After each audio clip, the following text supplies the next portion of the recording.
एक दफा का जिक्र है, जंगल के सारे जानवर एक जगह जमा हुए थे और हर कोई शेखियां मार रहा था कि मेरे इतने बच्चे हैं और मेरे इतने बच्चे हैं।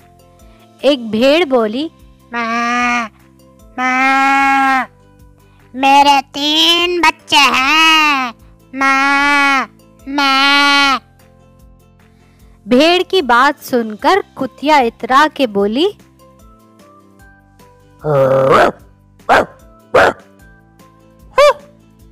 3 बच्चे लिए फिरती हो, मेरे 4 पिल्ले हैं, 4। कुतिया और भेड़ की बात सुनकर लोमड़ी इतरा के बोली, 4 भी कोई चीज है, देखो मेरे 5 बच्चे हैं। इसी तरह जंगल के सारे जानवर शेखी भगा रहे थे, सिर्फ एक शेरनी थी जो कि खामोश बैठी हुई थी। भेड़ ने शेरनी से कहा, मैं, तुम क्यों नहीं बोलती? तुम्हारे कितने बच्चे हैं? शेरनी ने आहिस्ता से जवाब दिया,